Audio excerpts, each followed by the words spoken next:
Salut les goats et bienvenue dans cette nouvelle vidéo à la française. Aujourd'hui, on se retrouve pour une nouvelle preview. On a lancé ça depuis un peu plus d'une semaine maintenant. Et on se retrouve aujourd'hui pour la preview de l'équipe Lidl Trek. Une équipe qui depuis quand même maintenant 1 ou 2 ans s'impose comme une top équipe du peloton. On n'est pas forcément à la hauteur de UAE et Jumbo, mais on tend à s'en rapprocher. Voilà, on est plus dans cette sphère de 3 à 5e meilleure équipe, voilà, où on retrouve aussi la Bora. Et puis là, j'ai pas d'autres noms en tête, mais voilà, des équipes qui performent très bien, mais qui n'ont pas forcément Pogačar ou Vingegaard quoi, pour écraser des grands tours. Même si la Bora, voilà, avec Primož Roglic, fait bien le travail. Mais l'équipe Lidl, pour l'instant, n'a pas fait la transition vers une équipe de grand tour. C'est ce qu'on va voir d'ailleurs. On se retrouve plutôt avec une équipe qui est typée un peu quick step des années classiques. Donc voilà, donc on va commencer avec une petite rétrospective de la saison dernière. Ensuite, on parlera bien sûr des transferts. Qu'est-ce qui s'est passé un petit peu. On verra après quels objectifs on peut leur poser pour cette année. Et puis on finira avec les différents pôles. Quelle équipe ils peuvent aligner sur les différents monuments, sur les grands tours, etc. Donc voilà, donc la saison dernière, pour faire simple sur les chiffres, on est à 42 victoires au total pour l'équipe, avec quand même 15 victoires World Tour, ce qui est pas dégueu. Et on va revenir sur certaines blessures qui font que ce chiffre aurait pu être plus élevé. Donc les éléments majeurs de la saison, tout d'abord, il y en a un qui est hyper notable puisqu'il venait d'arriver, c'est Jonathan Milan. 15 victoires, 8 World Tour, avec en plus le maillot de Cyclamen sur le Giro. Pour moi, je dis bien pour moi, c'est le meilleur sprinter du monde actuellement. On a déjà fait une tier list sprinter, je vous laisse regarder, on a beaucoup débattu. Il y a vraiment 4 noms en contention, donc on va pas refaire tout le débat. Mais en tout cas, si pour vous, c'est pas le meilleur sprinter, je pense qu'il en est pas loin. C'est très fort puisque lui, il avait été recruté la saison dernière. Donc directement, il arrive dans sa nouvelle équipe. Il montre qu'il est plus que capable d'enchaîner les victoires. Et en plus, il nous a aussi montré qu'il pouvait être très utile sur les classiques, mais on y reviendra. Ensuite, on a Mats Pedersen, bien sûr, qui est le leader, on va dire, de l'équipe, le coureur le plus renommé, qui a déjà été champion du monde, etc. Lui, il a gagné 14 fois, donc très correct comme saison. Par contre, il a gagné 2 fois en World Tour, bien qu'il y a Gant Wevelgem dans le lot, qui est ce qu'on a élu, nous, meilleure course de la saison, qui était incroyable à regarder, et où il bat Mathieu Van Der Poel, qui était l'homme à battre sur toutes les classiques. 2 victoires World Tour, ça fait pas beaucoup, surtout pour un coureur de sa trempe. Malgré tout, c'est surtout dû à ses blessures. Il est tombé à travers la Flandre, comme beaucoup de gens. Il a quand même fait les monuments derrière, mais il était complètement diminué. Malgré ça, ça a été un peu le plus fort derrière Van Der Poel. Mais il aurait pu peut-être aller le titiller s'il n'était pas tombé. Et puis ensuite, il y a eu sa chute aussi sur le Tour de France, qui l'a contraint à l'abandon. Donc ouais, pas facile comme saison pour lui, mais il nous a encore montré des beaux progrès. Donc moi, je suis confiant pour un coureur qui a maintenant 28 ans, qui, on va dire, rentre dans ses toutes meilleures années et qui, cette saison, va avoir des objectifs encore plus élevés. Ensuite, j'ai encore 2 coureurs dont je voudrais parler dans les réussites. Il y a mon coureur préféré, moi, en activité, puisque Cavendish a pris sa retraite, c'est Giulio Ciccone. Giulio Ciccone qui n'a gagné 0 fois cette saison, n'a pas gagné, mais qui a fait 8e du Dauphiné. Et cette 8e place est principalement due à son incapacité à rouler, puisque voilà, le contre-la-montre n'a pas été top. Parce qu'il fait 8e, il a quand même fait 4e, top 5, même top 4 sur 4 étapes. Donc vraiment un super Dauphiné. Et puis il a fait 11e du Tour, ce qui était une belle performance, même si ça restera pas dans les annales. Guillaume Martin a fait des top 10 sur le Tour, donc Voilà, on va pas... Désolé Guillaume Martin, c'est vraiment gratuit. Et puis il a fait par contre troisième du Lombardia, ce qui ça est un peu plus notable. Voilà, on savait que le Lombardia allait être remporté par Pogačar, on savait que Remco serait pas loin, on savait tout ça. Mais le podium de Ciccone, il n'y a pas grand monde qui l'avait vu venir, je pense. Et puis le dernier coureur à mentionner, c'est Thibaut Nice. Thibaut Nice qui s'est révélé cette saison. Il fait 10 victoires, 5 en World Tour. Ok, il y en a 3 sur le Tour de Pologne, donc c'est pas forcément la course World Tour la plus prestigieuse. Bah, il y en a quand même une aussi au Tour de Suisse, une sur le Tour de Romandie. Donc voilà, la Suisse a un petit territoire qui lui réussit plutôt bien. Donc voilà, si on doit sortir quelques flops de cette équipe, on peut parler de Tao Geoghegan-Hart, qui fait une saison, on va dire, blanche sur le papier des résultats. Voilà, il me semble qu'il a été blessé, qu'il est tombé, etc. Mais bon, c'était ta grosse recrue avec Jonathan Milan. Et voilà, ça n'a pas payé. Donc voilà, la rétrospective étant passée, l'année 2024 étant maintenant derrière nous, on peut regarder les transferts et qui va courir pour cette équipe l'an prochain. On n'a eu que 3 départs, pas vraiment de départ hyper notable. Voilà, il y a Fabio Felline qui part après seulement une saison. Il n'a pas fait grand-chose de notable. Dario Cataldo qui prend sa retraite. Pareil, il n'y a pas eu de grosses performances. Nathalie Tesfacion, qui est peut-être le plus gros départ, qui avait fait une deuxième place, notamment sur la classique Down Under, la toute première course de la saison, avant même le Tour Down Under. Voilà, qui est une perte voilà, qu'on peut noter, mais qui, malgré tout, dans cette équipe, n'aurait pas eu Enfin, n'avait pas trop les occasions de jouer sa carte, vu la densité qu'a l'effectif. Donc voilà, c'est un peu logique qu'il s'en aille, et on lui souhaite le meilleur dans sa nouvelle équipe. Par contre, au niveau des arrivées, alors c'est moins clinquant que l'an passé, parce que voilà, l'an passé, ils ont quand même pris 2 stars. Là, cette année, on est plus sur des coureurs qui seront peut-être équipiers, qui joueront leur carte sur des échappées ou des scénarios un peu particuliers de course. Mais c'est pas n'importe qui qu'on recrute. C'est donc Søren Kragh Andersen, donc voilà, qui a gagné sur le Tour de France, on s'en souvient, en 2020. Il a beaucoup fait du côté d'Alpecin quand même pour les différents monuments de Van der Poel. Vraiment un travail sur les classiques pavés qui est phénoménal. Même pour un train de sprint un peu plus tôt, il est capable de très bien rouler pour voilà, ramener l'échappée s'il y a besoin, ou pour commencer à faire remonter Pedersen, Milan, etc. Ça sera parfait. Moi, je vois un coureur qui est capable, sur certaines années, d'aller chercher 2-3 victoires, parfois en World Tour. Donc c'est vraiment une recrue qui est hyper intéressante. Et voilà, par rapport à ce que tu perds cette année, on peut dire que ça te fait encore grimper ton niveau dans l'effectif. Je vois la même chose pour Lennart Kämna. Bon, Lennart Kämna qui n'a pas de très gros résultats ces derniers temps, il me semble. Attendez, laissez-moi vérifier. Hop, Lennart Kämna, 2024, c'était pas... Voilà, il n'a pas couru après le Tirreno, c'est bien ce qui me semblait. Saison quasiment blanche. Malgré tout, on connaît la capacité de ce coureur à être très bon dans les échappées, même s'il s'est un peu concentré sur les classements généraux ces derniers temps, ce qui, moi, ne me plaît pas trop. Mais voilà, c'est quand même un coureur qui est très bon et qui vient, on va pas se mentir, compléter des lacunes de l'équipe, hein, parce que dès que la route s'élève, l'équipe est assez limitée. On va y revenir plus tard.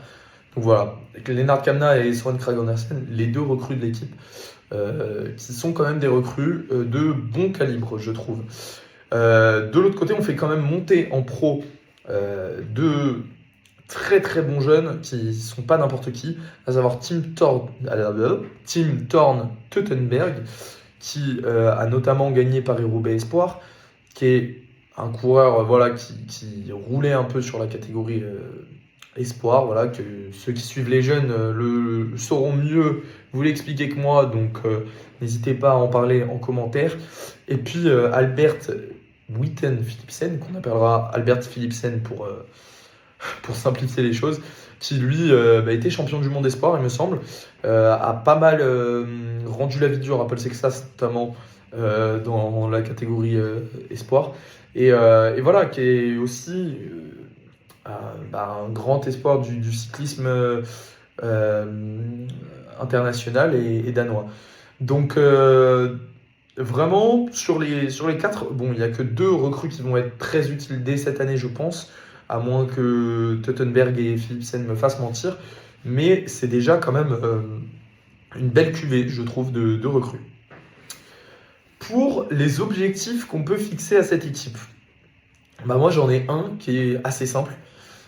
Enfin, assez simple, assez difficile, mais qui est assez simple à voir, c'est de remporter un monument. C'est le moment pour Pedersen. Il faut y aller, quoi. Il n'y a pas de... Je veux pas entendre que cette année, il y a eu un problème, il s'est blessé, machin et tout. L'an dernier, il nous a montré qu'il est capable de battre les tout meilleurs, c'est-à-dire Van Der Poel, sur les Flandriennes. Cette année, j'attends qu'il le fasse de nouveau et qu'il le fasse sur un monument. D'un autre côté, on peut tabler sur une victoire minimum par grand tour. Normalement, c'est quelque chose qui n'est pas excessif. On a quand même Pedersen qui, en général, sur le tour, est capable d'aller chercher sa victoire, ou alors sur le Giro aussi, s'y aligne. On a du Ciccone, du Schielmoz, etc., qui peuvent aller chercher des victoires aussi. Jonathan Milan, sur le grand tour où il sera, sauf catastrophe, il devrait aller chercher une victoire aussi. Donc, moi, je pense que c'est vraiment un objectif voilà, de base. Pour une bonne équipe pour le tour, c'est un objectif pas déconnant. Et en plus, je sais pas quand c'est la dernière fois qu'ils l'ont fait, mais cette année, il me semble qu'ils n'ont pas de victoire sur la Vuelta. D'ailleurs, ils n'ont pas de victoire non plus sur le Tour de France, si je ne m'abuse. Ouais. Et l'an passé, il me semble qu'ils n'avaient pas de victoire non plus sur la Vuelta. Donc voilà. Donc c'est quelque chose qu'ils ne font pas forcément régulièrement. C'est quand même quelque chose qui n'est pas hyper simple à faire non plus. Donc c'est un bon objectif. Et enfin, sur le total, je pense que tabler sur 15 victoires World Tour comme cette année, c'est plutôt pas mal parce qu'ils n'ont pas vraiment ajouté de cours. Enfin, voilà, Søren Kragh Andersen et Lennart Kamna peuvent rapporter peut-être 2 victoires World Tour. Après, peut-être qu'un Jonathan Milan en rapportera un peu moins, qu'un Thibaut Nice en rapportera un peu moins, on verra. Et puis peut-être que Mats Pedersen, lui, en rapportera un peu plus. Donc voilà, soit ils feront la même chose, soit ils feront plus. Je pense que 15, c'est un peu un plancher. Et puis au total, pareil, ils sont à 42 victoires cette année. Je pense que 40, c'est un plancher. On peut leur souhaiter 50 victoires. Ça dépendra principalement de si Pedersen, par exemple, va toujours chercher autant de victoires sur le début de saison, notamment en France, l'étoile de Bessèges et des choses comme ça. Voilà. Je tourne ma feuille de notes et on passe donc à la dernière partie de cette vidéo, les pôles pour les différents types de courses. On va regarder Flandrienne, les Ardennaises, le pôle sprint et puis le pôle classement généraux, quoi.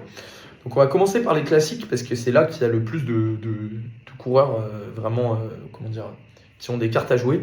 Et il va falloir que les general managers, etc., fassent vraiment des choix qui ne vont pas être simples, notamment sur les Flandriennes, puisque on a Pedersen qui est le leader, qui ne sera pas remis en question. On a Stuyven qui est son lieutenant, qui lui aussi, malgré toutes les blessures, nous a montré en 2023 qu'il était plutôt dans ses meilleures années, qui a déjà gagné un monument en plus. Donc voilà, quand même un coureur qui n'est pas à sous-estimer. On a Søren Kragh Andersen qui vient d'arriver et qui ne va pas être là pour jouer les remplaçants, hein. Il va courir et il va être peut-être la troisième tête, je pense, sur les Flandriennes. Après, sur les Flandriennes, on a aussi Thibaut Nice, peut-être qui peut s'y attaquer, surtout sur un Ronde de Van Vlaanderen. Je pense qu'avec toutes ces victoires en cyclocross, il nous montre que enfin, c'est pas quelques pavés qui vont lui faire peur. On a vu aussi cette année que Jonathan Milan avait des très bonnes capacités sur les pavés. On a vu que Matthias Vacek avait des très bonnes capacités sur les pavés. On a Alex Kirch qui nous a montré aussi qu'il avait des très bonnes qualités sur les pavés. Ça commence à faire beaucoup. Vous voyez que il va falloir faire des choix. On a Edward Teuns qui a pas mal d'expérience et qui se débrouille pas mal aussi sur les pavés. On a le coureur qui a fait la saison la plus surprenante pour moi, une des plus grosses surprises de la saison, c'est Tom Skuins, qui est très très capable sur les pavés aussi. Ça fait énormément de monde. Et puis on a les jeunes, alors Dan Hull peut-être pour un Paris-Roubaix, mais surtout du coup Tim Teutenberg et Albert Philipsen qui, alors plutôt pour Paris-Roubaix, mais qui auront des cartes à jouer. Alors est-ce qu'on les mettra déjà sur un monument pour leur première saison? J'en suis pas sûr, mais voilà, on sait que le pôle flandrien est vraiment blindé dans cette équipe. Pour les Ardennaises, il y a un peu moins de monde. On a quand même Mathias Kielmoz qui sera sûrement le leader encore une fois. On a Giulio Ciccone qui est assez capable sur ce genre de parcours, même si c'est pas vraiment. Voilà, il est plus à l'aise quand la route s'élève vraiment, mais il a quand même des capacités. On a l'éternel Bauke Mollema qui fera capitaine de route, que ce soit sur certains grands tours ou sur les Ardennaises. On a Patrick Conrad, on a Tao Geoghegan-Hart qui, on l'espère, pourra revenir enfin après une saison 2024 et une deuxième partie de saison 2023 où il était blessé, qui pourra revenir à un bon niveau.